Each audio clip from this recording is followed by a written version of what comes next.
Bueno, hoy vamos a hablar de un personaje que se llama Orígenes. Algunos que estudian patrística o patrología, a Orígenes lo llaman como nuestro abuelo de la iglesia, porque dicen que es como una especie de padre de los padres. Para algunos padres puede aplicarse esto, por ejemplo, para los llamados padres capadocios, ¿eh? Basilio, Gregorio de Niza y Gregorio de Nacianzo. Acá hay una cosa chistosa que yo no sé si decirle o no decirle, pero la voy a decir. Resulta que Orígenes tomó, esto no es lo chistoso, lo chistoso es lo que voy a contar después.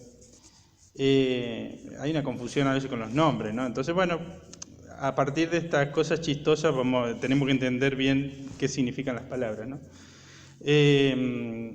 Orígenes tomó literalmente aquello que dice Jesús: Itójotes, ocasión de pecado, córtalo. Eso está en Mateo 19, ¿no?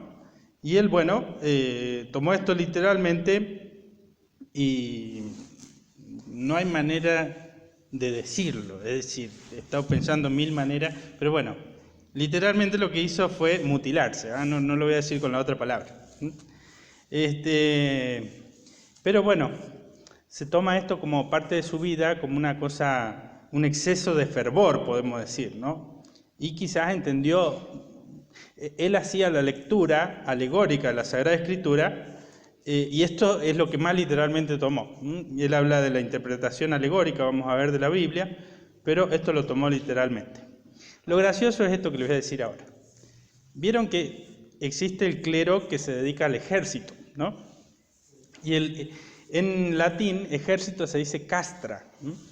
Bueno, y entonces al clero que se dedica al ejército se le llama clero castrense. Y había unos seminaristas misionando y iban con un sacerdote. Entonces le preguntan, y dice: ¿y usted, padre, de qué congregación es? Y él dice: yo soy del clero castrense, dice. Dice: padre, lo felicito porque todos tendrían que ser así, dice. Bueno, no se entienden las palabras bien, ¿no? Bien, bueno. Orígenes fue un gran teólogo. Se puede decir que es el primero que comienza a hacer una interpretación de la Sagrada Escritura. Él va a hablar de los tres sentidos de la Sagrada Escritura: el sentido literal, el sentido alegórico o tipológico y el sentido moral. Tres sentidos de la Sagrada Escritura. Hay uno que es el sentido, bueno, cuando nosotros leemos la Biblia, lo que nos dice directamente. Por ejemplo, Israel, bueno, el pueblo de Israel con Moisés salió de Egipto, cruzaron el Mar Rojo, fueron al desierto. Todo eso es algo literal.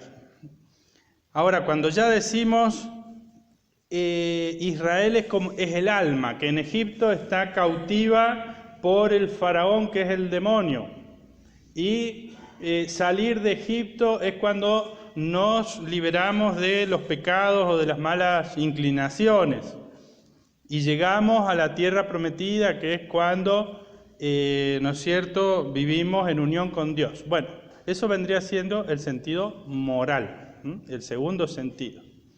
Y hay un tercer sentido, que es el sentido tipológico, que se aplica a Jesucristo. Es decir, por ejemplo, cuando Moisés subió al monte y recibió las tablas de la ley, era una figura de Cristo, que es el verdadero legislador. O, por ejemplo, el Cordero Pascual que fue inmolado y cuya sangre, cuando mojaron los dinteles de las casas, los libró del exterminio, es signo o tipo de Cristo, que es el verdadero Cordero que se inmola y cuya sangre nos limpia de los pecados y nos salva de la muerte eterna. Entonces este sería el tercer sentido, que es el sentido tipológico referido a Jesucristo o sentido espiritual. Orígenes va a decir que siempre hay un sentido espiritual, pero no siempre hay un sentido literal. Él se inclinaba mucho a la interpretación espiritual de la Sagrada Escritura y esto se lo llamó la escuela de interpretación de la Sagrada Escritura a alejandrina, porque acuérdense que Orígenes era de Egipto, ¿no? Y bueno, del norte de África, de esa parte, de Alejandría, es África griega. Bueno, y entonces la interpretación alejandrina es como que tiende mucho a lo que se llama la alegoría, justamente a aplicar un sentido moral o un sentido espiritual. Entonces, mientras siempre hay un sentido espiritual, no siempre para Orígenes hay un sentido literal. Después hubo otra escuela de interpretación de la Sagrada Escritura, que fue la escuela antioquena, y que allí hacían como más hincapié al sentido literal. Los padres posteriores, por ejemplo San Juan Crisóstomo, va a tomar lo mejor de estas dos escuelas de interpretación bíblica. Orígenes era hijo de un mártir, su papá es San Leónidas, que murió durante la persecución de Septimio Severo. Vieron que ayer creo que hablamos de Clemente. Bueno, Clemente en esa persecución se fue de Egipto y Orígenes lo sucede en la cátedra, digamos, de la escuela, de la escuela filosófica de Alejandría. ¿Se acuerdan que la había fundado Panteno? El segundo sucesor fue Clemente y el tercero fue Orígenes. Y bueno, el obispo Demetrio, que era el obispo de Alejandría, es el que le había designado esta función. Al tiempo, Orígenes empieza a ser muy conocido porque por sus pláticas, no era sacerdote, era laico, pero por su modo de interpretar la Sagrada Escritura, se hace muy conocido y empieza a viajar. Lo llaman, va hasta Roma inclusive, y lo llaman en distintos lugares para dar, digamos, clase, podemos decir, de filosofía y teología. A tal punto simpatizó tanto a un obispo de Cesarea que lo ordenó sacerdote. Pero cuando se enteró el obispo Demetrio, enojado, lo excomulgó. Bueno, después habría que ver la historia, ¿no? Si esta excomunión era válida, porque tenía el aval de un obispo y tenía la excomunión del otro, ¿no? Entonces, bueno, habría que ver, no he estudiado en profundidad cómo se dirimió esta cuestión. Bien, la cosa es que a raíz de esto no pudo volver más a Alejandría y se quedó en Cesarea, donde también allí había una importante biblioteca y donde también durante 20 años enseña Orígenes en Cesarea. Bueno, ¿qué obras tenemos sobre Orígenes? Tenemos una muy importante. Él se tomó el trabajo de escribir en 6 columnas toda la Biblia. Eso se llama Hexapla. Esta obra que nunca después en la historia fue reproducida, es decir, nunca fue copiada, al menos en su totalidad. Por eso se perdió la mayoría de esta obra, porque en la antigüedad no había máquina de escribir, no había computadora, no había imprenta, las obras se transcribían. Y sí, si cada 200 o 300 años alguien no la copiaba, seguramente se perdía porque estaban, bueno, como cualquier material. Yo creo que estos papeles tampoco van a durar mucho, pero en esa época, bueno, se escribía sobre papiro o se escribía sobre una especie de cuero ¿no es cierto?, de cabra. Bueno, la cosa es que de esta obra no nos ha llegado completa. Jerónimo, que es otro gran estudioso posterior de la Sagrada Escritura, que va a hacer la traducción de toda la Biblia al latín, consultó en Cesarea de Palestina esta Hexapla. Eso lo cuenta Jerónimo. También de Orígenes habla mucho uno que hemos nombrado, que se llama Eusebio de Cesarea, en su historia eclesiástica.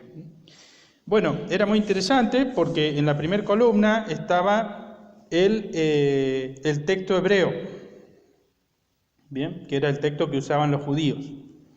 Después, en una segunda columna, el texto hebreo, pero en caracteres griegos. Yo les dije que en esa época la lengua principal, como más conocida, como ahora quizás es el inglés en el mundo, o el español para gran parte también del mundo, dos lenguas que se conocen mucho. Bueno, en este caso era el griego, entonces pusieron en griego la pronunciación del hebreo, es decir, para pronunciar bien el hebreo. Era en hebreo, pero con caracteres griegos.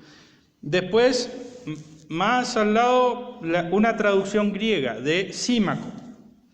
Después la traducción griega de la Biblia de los 70. ¿Qué era la Biblia de los 70? Un siglo y medio antes de Cristo, en Alejandría justamente, un faraón, pero de estos ya faraones macedonios, de la dinastía macedonia de los Ptolomeos.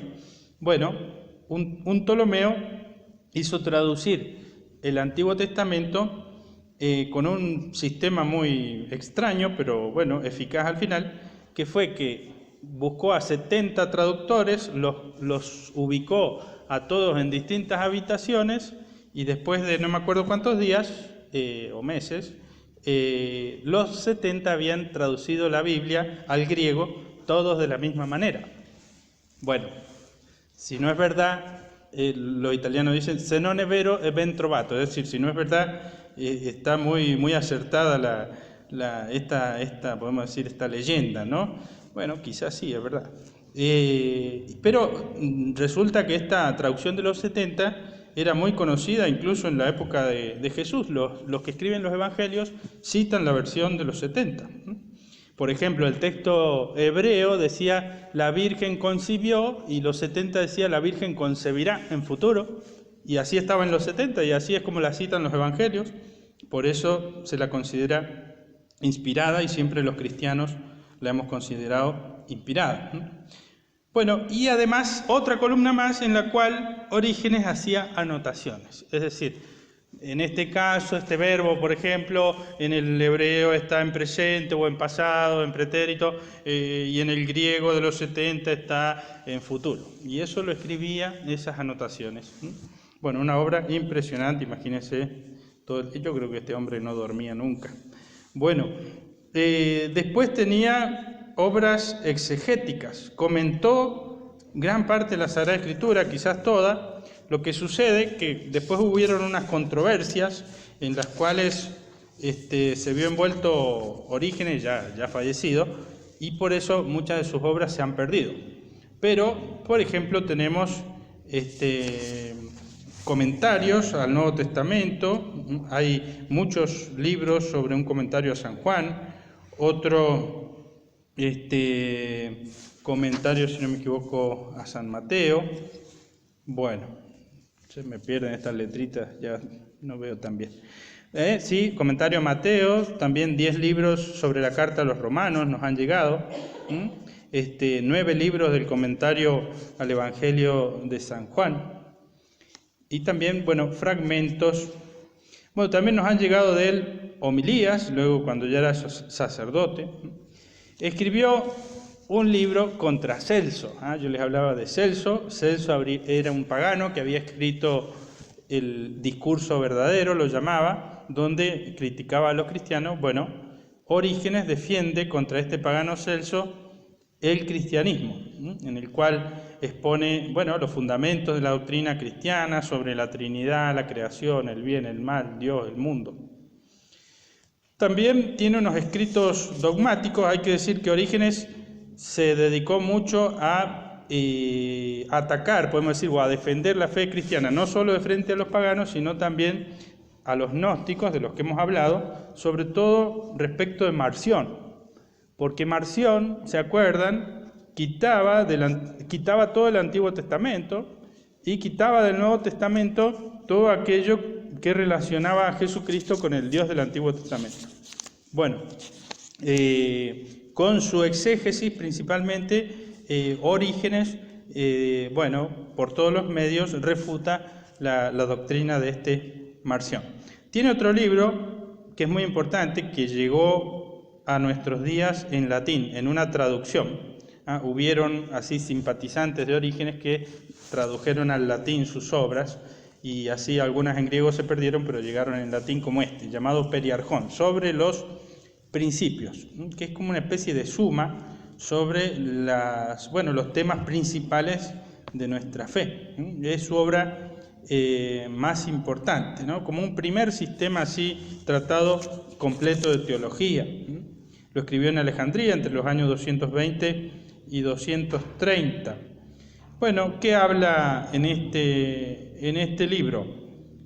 Habla del mundo antes de la creación, habla de la Trinidad, de las criaturas espirituales, los ángeles, Dios creador y Padre.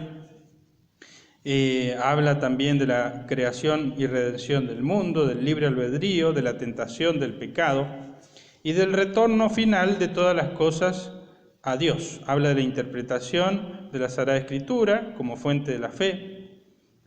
La finalidad es la de estudiar las doctrinas, fundamentales de la fe cristiana.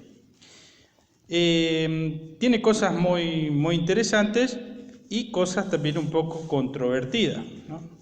Pero acá esta parte es interesante. Dice, contra los valentinianos acentúa el libre albedrío. Valentinianos eran unos gnósticos. Y la responsabilidad personal en el pecado. Es decir, los gnósticos decían que como el cuerpo no era algo bueno, nosotros estábamos en este cuerpo como en una cárcel. Y bueno, todas las cosas malas que hacíamos con el cuerpo no era culpa nuestra, sino que simplemente era culpa de la materia. Y entonces nadie era responsable de sus males, ¿no? Entre paréntesis, en nuestros días esto está muy presente en la psicología de Freud. Si ustedes van al psicólogo van a ver que no son culpables de nada y no tienen nada de que arrepentirse, ¿no? Bueno, eso ya lo decían los valentinianos. Contra los marcionitas hace énfasis en la bondad de Dios, la identidad con el Padre de Jesús, la estrecha dependencia del Antiguo y del Nuevo Testamento. Contra el docetismo gnóstico, aquellos que decían que Jesús había aparecido nomás en la tierra, él habla de la encarnación real de Cristo como condición para la redención. Es decir, y hay un lema que después va a quedar en los padres: lo que no ha sido asumido no ha sido redimido. Si Dios no se hizo hombre verdadero como nosotros, con carne y hueso, con alma, entonces no nos podía redimir, ¿bien? No nos podía salvar si no se hacía igual que nosotros. Contra los monarquianos o modalistas, ¿se acuerda? Yo le hablé de Pablo de Samosata y Sabelio. Hace una distinción real de las tres personas divinas. Y también contra los adopcionistas, contra Pablo de Samosata, habla de la generación eterna del Hijo. En todo esto que hemos dicho está todo bien. ¿Dónde vienen las dificultades de Orígenes? Igual, acuérdense que estamos hablando año 230, 100 años antes del concilio, del primer concilio dogmático más importante, que es el concilio de Nicea. Entonces, Orígenes, por eso yo les decía que es como un padre de los padres, en cuanto que muchas de las cosas de los padres posteriores la van a tomar de Orígenes, de las reflexiones de Orígenes, aunque en la reflexión de Orígenes, por ser tan prematura, hay algunos errores como los que le voy a decir ahora. Se los llama teologúmena porque no llegan a ser herejía propiamente dicha, porque eran como un intento de explicar la fe y en cierto sentido es válido, aunque después hubiera que corregir ciertas cosas. ¿Qué cosas no estaban tan claras en Orígenes? Por ejemplo, respecto de la Trinidad, el subordinacionismo. Es decir, el Padre es más grande que el Hijo y el Hijo es más grande que el Espíritu Santo.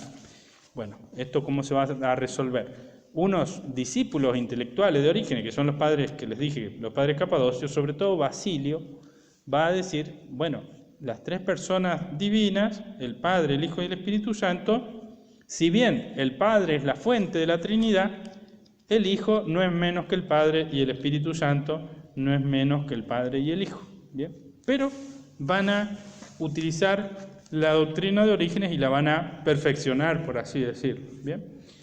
Otra es, por ejemplo, el tema, él era muy platónico y neoplatónico, Orígenes, el tema de la concepción de la preexistencia de las almas. Es decir, el mundo intelectual para Orígenes fue creado antes, también las almas de los hombres junto con los ángeles, y después las almas se unen a un cuerpo y vienen acá. Pero primero existían las almas en el mundo noetos cosmos, el mundo intelectual o espiritual. Algo muy parecido a lo que decía Platón. Ahí se equivoca, ¿no? Sabemos, y después esto se va a aclarar, el alma viene creada en el momento de la concepción. Esto traía otra dificultad más, que era en la cristología.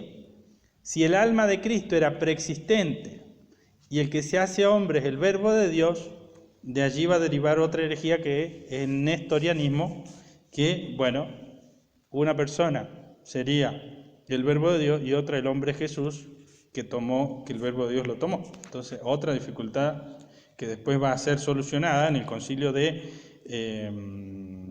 Éfeso, donde se va a decir que no, el Verbo de Dios es uno, ¿no es cierto?, con la humanidad. No es que haya asumido a un hombre que sea distinto, sino que asume la humanidad, pero la persona es una. No hay una persona humana propiamente dicha en Jesús. Es la persona divina que asume la naturaleza humana, hablando con precisión. Otro problema de Orígenes fue la doctrina de la apocatástasis, una palabra que a mí me gusta bastante. ¿Qué es la apocatástasis? Pero la doctrina de Orígenes estaba errada. La apocatástasis era que al final de los tiempos todo iba a volver a Dios. Es decir, que se iba a borrar el mal, y bueno, claro, pero algunos dijeron, si esto pasa no va a haber ni infierno, y bueno, es una dificultad, y quizás la doctrina más controvertida de Orígenes, por la cual después, con posterioridad, fue inclusive condenado por algún concilio particular por ahí, Orígenes, ¿no? Es decir que, después los otros padres, como les digo, los capadocios, incluso esta doctrina la van a corregir. Van a decir, sí, al final todas las criaturas vuelven a Dios, es verdad, pero va a seguir la distinción entre bien y el mal, y ciertamente va a existir también la salvación y por otro lado la condenación. Bueno, en la doctrina de Orígenes esto no quedaba demasiado claro. Bueno, ¿qué más podemos decir de este autor impresionante? Vamos a leer algo sobre la oración. Quizás de las cosas más bellas, tenemos de Orígenes las cosas que él habla sobre la teología espiritual. En el comentario al Cantar de los Cantares, interpreta a la esposa como la iglesia, pero también como el alma del hombre que se une a Dios. El verdadero conocimiento está en elevarse espiritualmente a Dios, como los apóstoles que subieron al monte de la transfiguración. Es muy interesante cuando uno lee, cuando Orígenes explica, por ejemplo, la transfiguración. Subir al monte, él dice, es entrar en lo más alto de nuestro espíritu, donde debe ser entronizado Cristo, el Verbo de Dios. Y cuando dice la Escritura, allí serán vencidos todos los principados, las potestades, es que esta alma ha vencido en su interior, entronizando al Verbo de Dios, ha vencido las malas inclinaciones, el pecado, etc., ¿no? Entonces, ¿cómo Orígenes hace una interpretación de estos pasajes espirituales? Muy impresionante. En este camino se deberán abandonar las pasiones mediante el ejercicio de la virtud y el desarrollar espiritualmente los sentidos espirituales. Así como tenemos 5 sentidos físicos, nuestra alma debe desarrollar los sentidos espirituales. Por consiguiente, el alma transformada va a ver a Dios con el alma, va a tocar a Dios, va a oír a Dios. Así dice, se deberán formar 5 sentidos espirituales que permitan ver a Dios, oírlo, etc. Por estos sentidos el hombre recuperará la plena semejanza con Dios que había sido oscurecida por la caída del pecado. Bueno, y ya para no decir mucho más, después hubieron, como les dije, unas controversias origenistas. Por ejemplo, el obispo Epifanio de Constanza lo condenó, y después va a tener Orígenes unos defensores que, por ejemplo, son estos que les dije, Basilio, Gregorio Nacianceno, que van a escribir un panegírico en defensa de Orígenes, como les digo, tomando lo bueno de él y corrigiendo lo demás, pero ciertamente no hubiera habido un Gregorio de Niza, un Basilio Magno, si primero no hubiese existido un Orígenes. Vamos a leer de este librito, Escritos Espirituales de Orígenes, sobre la oración, una partecita, dice así: el Señor dice a todos los santos, está explicando el Padre Nuestro, el Señor dice a todos los santos y a los verdaderos discípulos de Jesús, Alzad vuestros ojos y ved el campo que blanquea ya para la siega. Ya el segador siega y recoge frutos para la vida eterna. En este tiempo de siega el Señor hace prodigios a la vista de quienes escuchan a los profetas. Cuando uno, enriquecido con el Espíritu Santo, invoca al Señor, Dios envía del cielo truenos y lluvias que empapan el alma, para que quien antes estaba en pecado se halle ahora con gran reverencia delante del Señor y dispensador de las gracias venerables y augustas en respuesta a la plegaria escuchada. Elías, que hizo cerrar los cielos durante 3 años y medio a causa de los malvados, los abrió después. Esto mismo tiene lugar en quien por medio de la oración recibe la lluvia del alma, pues antes los cielos se habían negado a causa de sus pecados. Qué bonito, ¿no? Y después sobre qué cosa hay que pedir, dice, ya que hemos hablado de los beneficios que por la oración reciben los santos, pensemos en lo dicho, busquen lo grande, las cosas pequeñas les vendrán por añadidura. Busquen las cosas del cielo, las de la tierra les vendrán por añadidura. Cualquier símbolo o tipo de comparación con relación a lo verdadero y espiritual es pequeño y terreno. El Verbo de Dios nos exhorta a que imitemos las oraciones de los santos y pidamos la verdad de lo que ellos conseguían en figura. Esto es, que pidamos las cosas celestiales y grandes, cosas indicadas por las terrenas y pequeñas. La frase quiere decir, ustedes que desean ser espirituales, busquen por sus oraciones las cosas celestiales y grandes, para que obteniéndolas como celestiales, hereden el reino de los cielos, y siendo grandes, disfruten grandemente de las cosas buenas. En cuanto que las cosas que necesita vuestra vida corporal, el Padre se las dará a la medida que las necesita.